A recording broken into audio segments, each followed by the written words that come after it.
Okay, not to brag, but I consider myself to be a self-proclaimed Disneyland pro. I know how to complete a day at Disneyland in a fast, fun, and efficient way so that everything you could possibly imagine doing at Disneyland is done. So if you're brand new to Disneyland and have no idea what you're doing, or if you think you could get better at beating the crowds on the busy days, I'm going to walk you through what I've learned from going to the parks and give you vital information about the attractions, shows, restaurants, and the parks in general so that you can have the most magical day ever. Also, no, this is not sponsored by Disney. Okay, to start out, let's go through the basics. This is going to be super important information for those of you completely new to Disneyland. If you're already familiar with Disneyland, you can skip this part. Disneyland is the original Disney park built in 1955. It's divided into 9 different lands. Disneyland Resort is the entirety of the Disney property, including the parks, hotels, and downtown Disney. DCA, or Disney California Adventure, or just California Adventure, is the second park in the resort. The park is divided into 8 different lands. The area in between the 2 parks is called the Esplanade. Downtown Disney is the free outdoor shopping mall type place that has a bunch of shops and restaurants. Disneyland Resort has 3 hotels, the Grand Californian, the Disneyland Hotel, and the Paradise Pier Hotel. Wait, okay, actually Disney is currently in the beginning stages of retheming this to Pixar, so I guess the Pixar Pier Hotel. As for parking, there's one parking lot that's exclusive to downtown Disney called the Simba parking lot. It's located behind the Pixar Pier Hotel. The parking lots you can park at for going into the parks are the 2 parking structures located north of downtown Disney. If you park here, you'll take the tram into downtown Disney, and the Toy Story parking lot located south of California Adventure. If you park here, you'll take the Toy Story shuttle buses right into the Esplanade. I say all this because knowing the terminology and geography of Disneyland is going to come in handy for the rest of the video. Also, last but definitely not least, if you don't have the Disneyland app yet, get it. Link your tickets to the app and make sure you have park reservations for the days you plan to go. Just because you bought the tickets for a cheap price from a third party doesn't mean you have reservations. Disney will straight up deny you access to the parks if you forget to link your tickets to park reservations. It looks like the purchasing and reserving system is combined when you buy from the Disneyland website, but if you don't, please make sure you link your tickets to park reservations. You can do this on their website or on the app.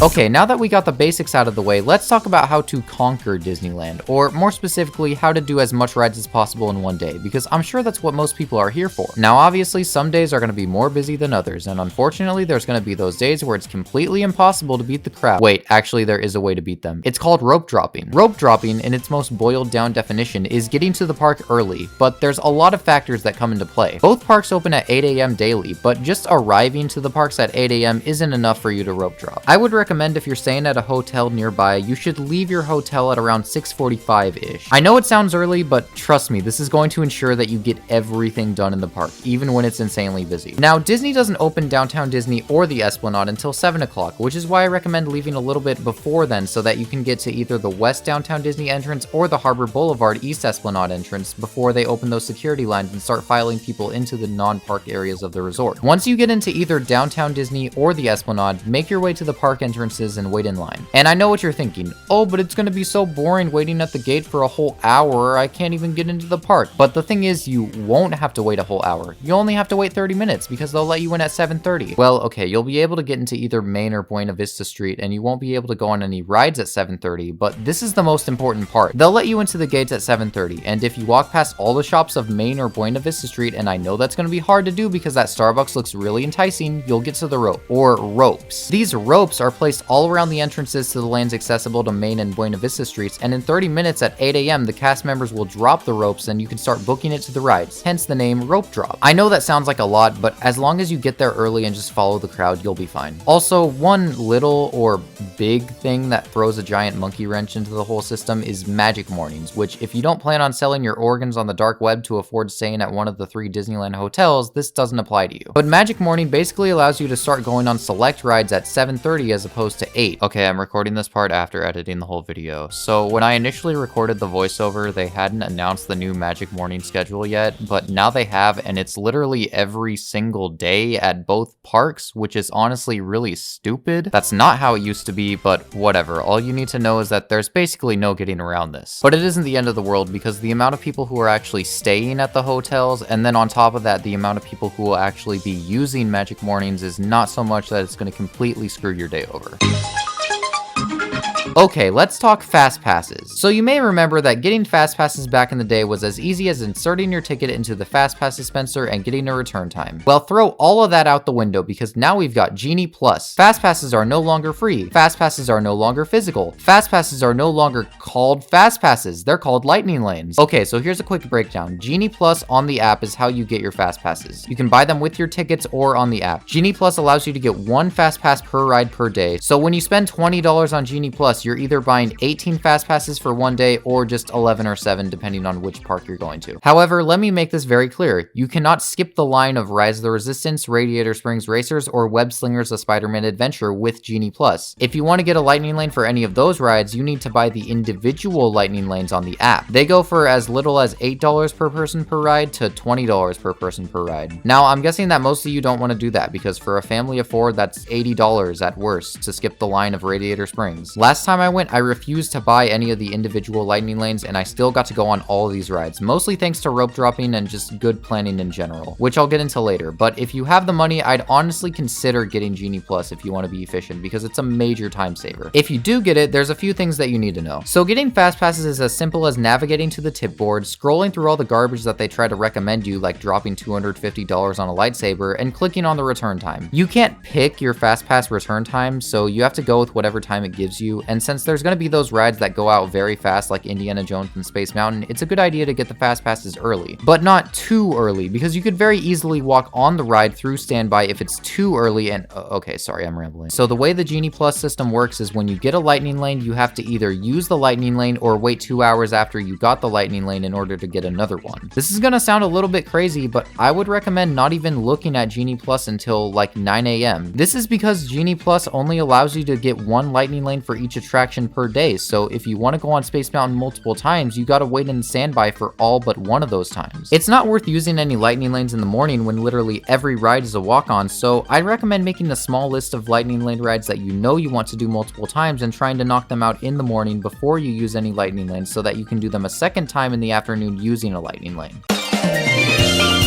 Okay, so now you know how to rope drop and use Genie Plus, but you're probably thinking, well, what ride do I even start with? Okay, guys, remember that one Gus Johnson Disneyland video where he was like, this isn't an experience, this is an equation? Well, he's right, there's an equation, and I'm about to give you that equation right now. Okay, this might sound crazy, but I would honestly recommend to pick one ride to start with and then just wing it. Obviously keep certain things in mind, like despite what Genie, the in-app itinerary, may tell you to do, you probably shouldn't rope drop Pinocchio because a ride like that is going to be a 5-minute wait any time of the day. As a matter of fact, most non-lightning lane rides are probably not a good way to start your day because they're most likely going to be just as non-busy in the afternoon as they are in the morning. But which lightning lane ride should you choose? I mean, look at all these options you can choose from, and that's not even to mention the 3 rides that have lightning lane not included in Genie Plus. I mean, how could anyone ever figure this out? Well, okay, I think I have finally figured out the key to rope dropping, because in both Disneyland and California Adventure, I have boiled down those 21 lightning lane attractions to just 2 per park that I would recommend starting with. Let's start with Disneyland. I would recommend either rope dropping Indiana Jones or Space Mountain. Now, I choose these 2 obviously because they are very long waits most of the time. They're very popular and beloved amongst most people, but also because starting at one of these attractions means you're either setting yourself up to start knocking out attractions on the left or right side of the park. First off, I'm sure you're wondering, why don't I just rope drop Rise of the Resistance? And the rather blunt answer to that is because everyone is trying to rope drop that one. You're much better off biting the bullet in the afternoon and waiting 2 hours for it than attempting to rope drop it only to wait an hour at 8 a.m. for it, when you could get like 3 or 4 other rides done in that amount of time at 8 a.m. Oh, and that's not even to mention how absolutely unreliable this ride is. Like, you could get to Rise in the morning only for it to not be working. So yeah, just wait on Rise. It'll be there in the afternoon, I promise. At DCA, the only strategy you need to know is book it to Radiator Springs Racers. If you want, I suppose you could also try rope dropping Spider-Man, since that one's an individual lightning lane also, but honestly, give it like a few months and I bet that one's just going to be added to Genie Plus. And I subjectively enjoy Radiator Springs Racers a lot more than Spider-Man, so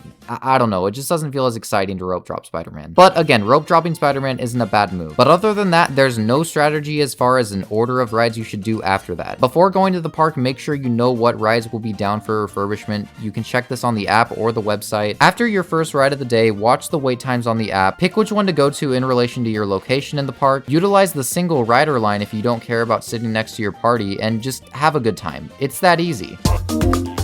Okay, so this part's a little more obscure, and I really don't want to overwhelm you if you're already feeling stressed out about Genie Plus, so just skip the next 30 seconds if you are. Something I didn't even know until recently is that when a ride breaks down, whether you're on it or if you had a lightning lane scheduled for the time it broke down, they will give you a multi-experience pass. And with this, you can skip the line of like basically any attraction depending on what ride broke down. And it wouldn't be as obscure of a hack if it had just ended there, but the thing is, you can literally use these passes to skip non-lightning lane attractions. So something like Jungle Cruise, which you can't really get around skipping when it gets long, can go from 45 minutes to 2 minutes if you get one of these. Also, let's just play pretend for a second and say that the cast members at the Fantasyland rides just so happen to not have the little scanners that scan the multi-experience passes when you skip the line. If this happens, they'll let you skip to the front of the line and you get to keep the pass, and you can basically have infinite skips until there's that one person who has a scanner. It's overpowered, so if you get one of these, use it wisely.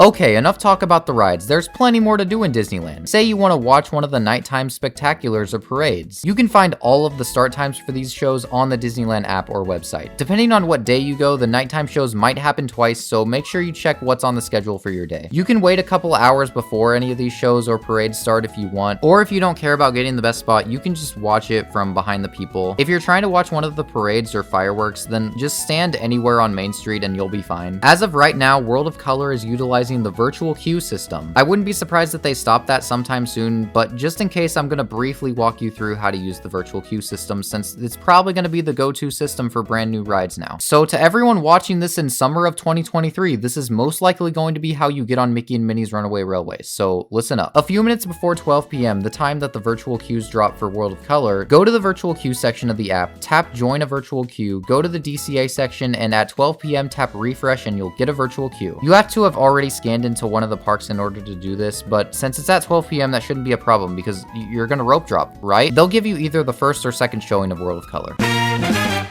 Getting food at Disneyland doesn't seem like it would be complicated and annoying, but if you don't know what to expect, it can get complicated and annoying. There are a total of 4 different ways that you can get food at Disneyland. You can either 1, wait in the standby line the old school way, 2, mobile order through the app, 3, get reservations months in advance, or 4, join the walk-up list. Reservations are pretty straightforward. Typically, dining reservations are only for the expensive fancy sit-down places. The earliest you can get a reservation is 3 months in advance, so as long as you have the tickets and park reservations scanned into the app, you can reserve starting exactly 3 months from your park date. The walk-up list is for people who didn't make reservations for the fancy places. You can join the list on the app and wait 15 or 45 or however long minutes until they'll notify you when or if a table is ready for you. Mobile ordering through the app is actually quite convenient, and for some places is the only way you can get food. So again, make sure you get the app because the app will tell you what places use walk-up, mobile order, standby, or reservations. Pick the time for when you want the food to be ready, pick the food you want, and then don't forget to tap the I'm here, prepare my order button when you get to the location. Or life hack, tap it while you're walking there so the food is ready the moment you get there. And that's it. That is how you do everything at Disneyland like a pro. And listen, if this video overwhelmed you, as long as you just get to the park and get on some rides, you're guaranteed to have a fun time. So feel free to not do anything that I just said in the video if you don't want to, because it's your trip at the end of the day. I hope you found this information helpful. I've got some more videos on Disneyland that are worth checking out, like a comprehensive ranking of all 55 rides in Disneyland, so consider subscribing if you haven't. Also, follow me on Twitch for some epic gameplay. I'll see ya in Cars Land.